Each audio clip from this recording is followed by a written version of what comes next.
If I told you to stop hitting your head against the wall or stop hitting your hand with a hammer, you would probably say, well, Joe, that's obvious because those things cause pain and suffering, both short term and maybe long term.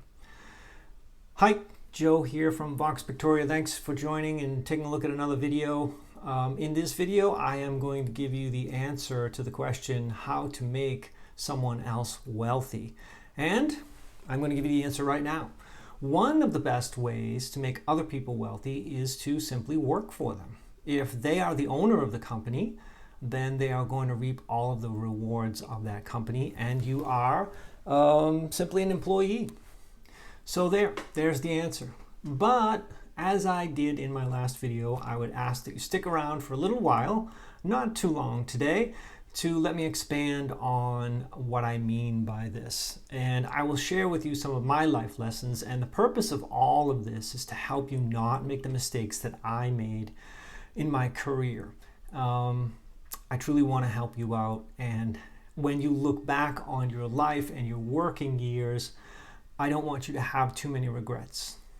So, speaking of working years, there actually are a finite number of years where you can work, and you can get different numbers, but let's talk in terms of, let's say you graduate from college and you're in your 20s, and then Social Security could kick in around age 67.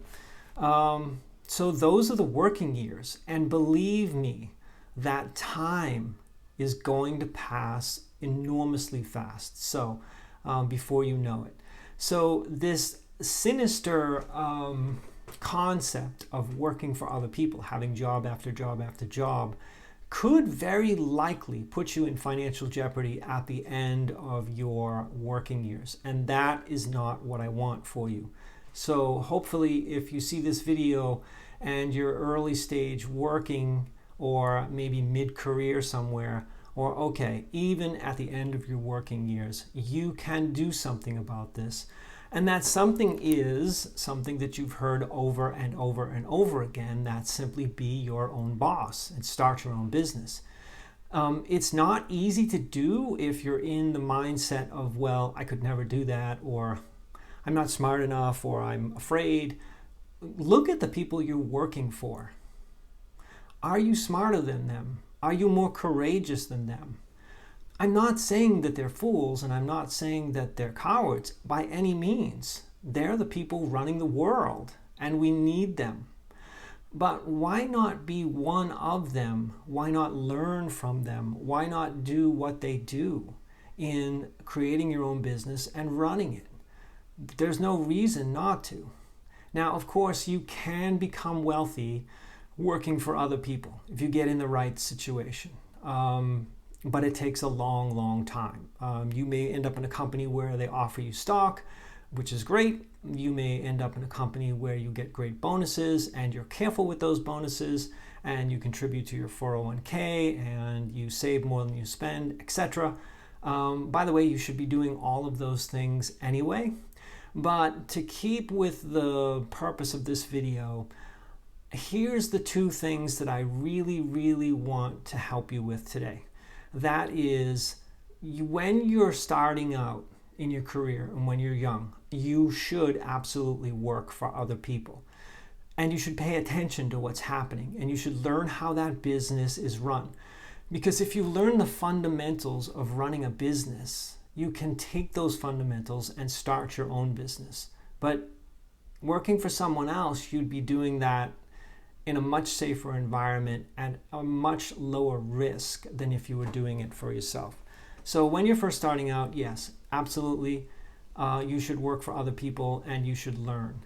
How long should you do that? I would measure that in years, right? Take 5 years, maybe 10 years even, and really, really learn. At the same time, you need to be thinking about what you're going to do for your business. What is it that you feel you could create as a business and run? It might be something that already exists, which is fine. You might just simply do it better than other people, or perhaps at a lower cost.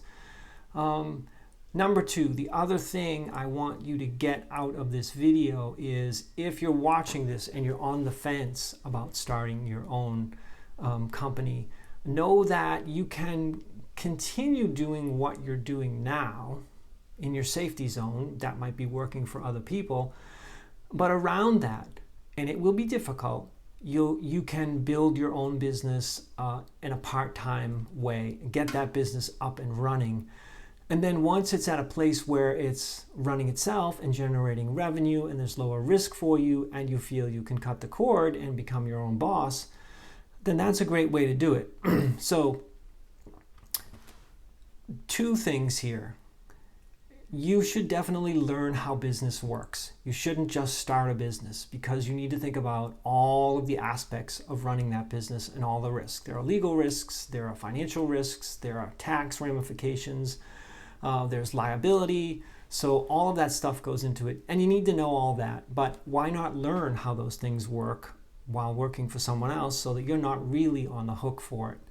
That brings up another point, that when you're top of the pyramid, you are actually, the buck stops with you, so to speak. That's why many of these people who own companies and who are CEOs get paid so much, because if something goes wrong, the world looks to them to explain why or to fix it. And that can be the kind of stress that a lot of people cannot take.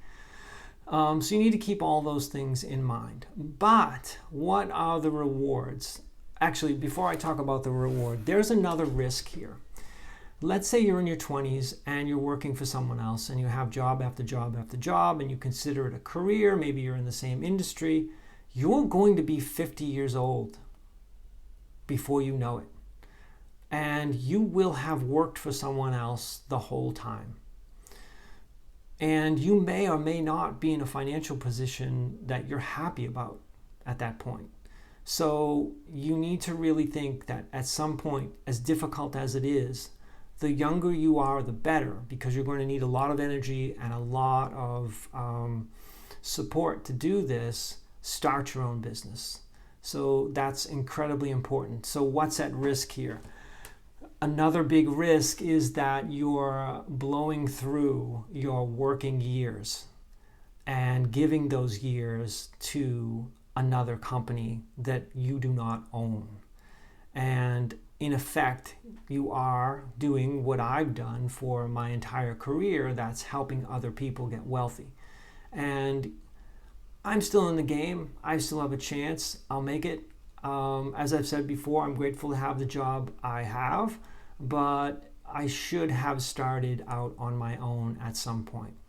So I want you to do the same. So I wrote down a couple of things here. I actually scripted out this video, which I'm learning to do so that I'm not just sort of free-forming it. Your happiness is in direct correlation many times to your work. So if you're happy at work or okay at work, you're going to be happier outside.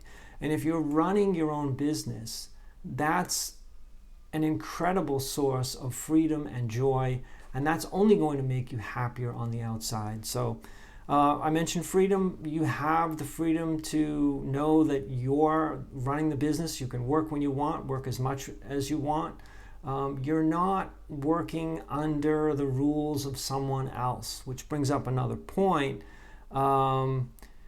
If you don't have a plan, then you're going to get someone else's plan. I've said that before. When you work for someone else, it's an agreement. It's a contractual agreement for you to do a certain thing in return for a certain amount of compensation.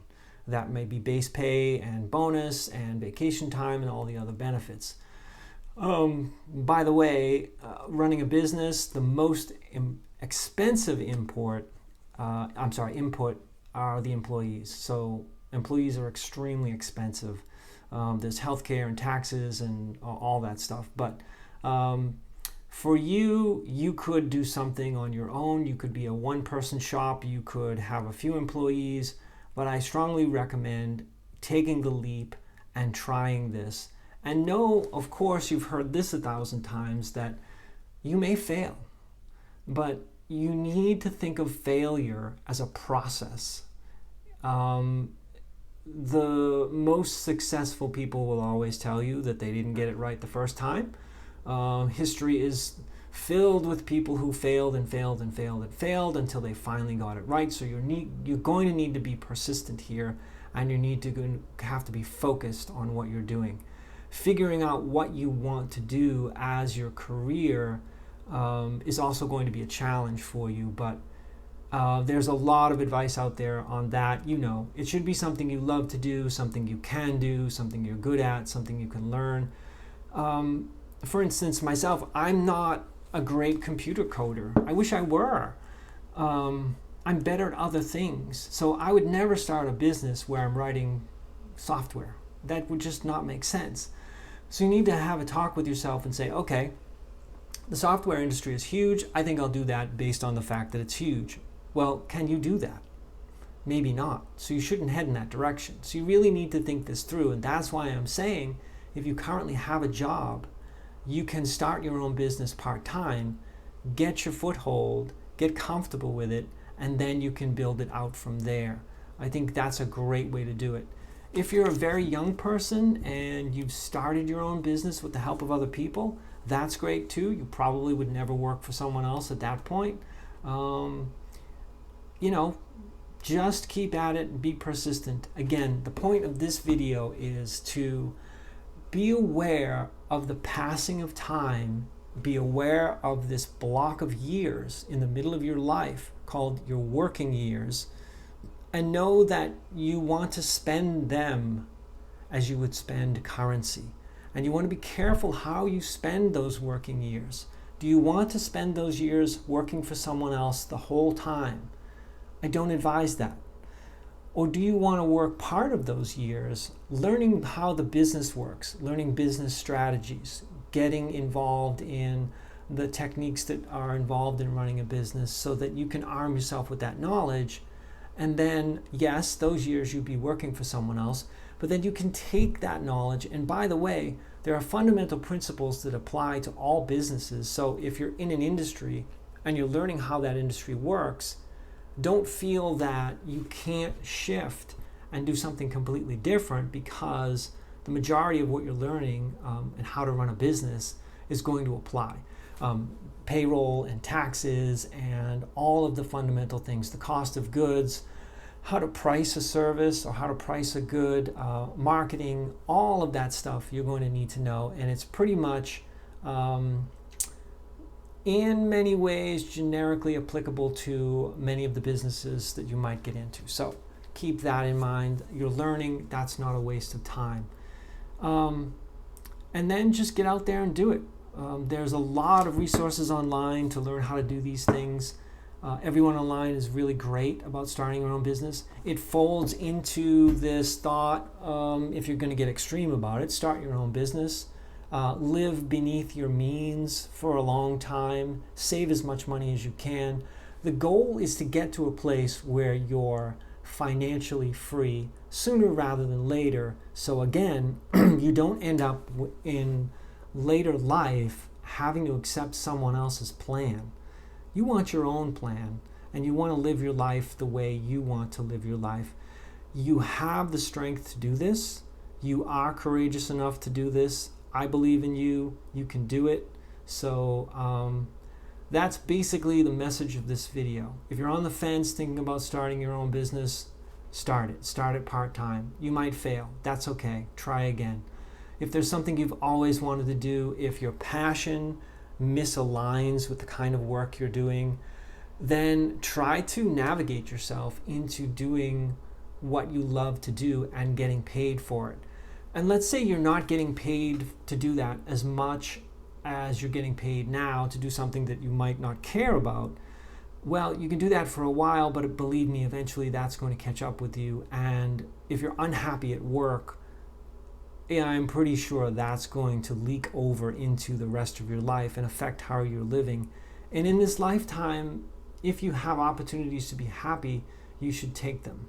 Many people don't. So if you're in a position where you're able to start your own business, do that. And then when you get to a place where you've established your business, you should hire the kind of people who Maybe not all of them want to start their own business, but you may find some of them that do, and you should help them. Again, if we don't have leaders in this world, then we don't have a world to live in. So we need these people who are courageous enough to start their own businesses. Thank you to all of them for doing that. Many of them are very, very good-hearted people. So you can be one of those people who start your own business, become successful, and help yourself and help your family and help the world. All right, this is a short video today, kind of a common sense topic, but I wish someone had had this discussion with me when I was younger and really sort of gave me the courage to jump off the diving board, right? I've said it before. You got your bubble on, your water wings. There's your opportunity right in front of you. You are on the diving board. There are people around you. You're going to be okay. Go ahead. As long as you're comfortable, jump in. Out for now. This is Joe from Vox Pictoria. Trying to grow the channel, so I would be grateful if you were a subscriber and if you liked the video and leave a comment there. So that's it. We'll see you next week with another video in the series that has to do with working and career thoughts and advice I can give you about your career. So we're going to do a whole series of those videos that'll hopefully help you out. All right, off I go. Thanks.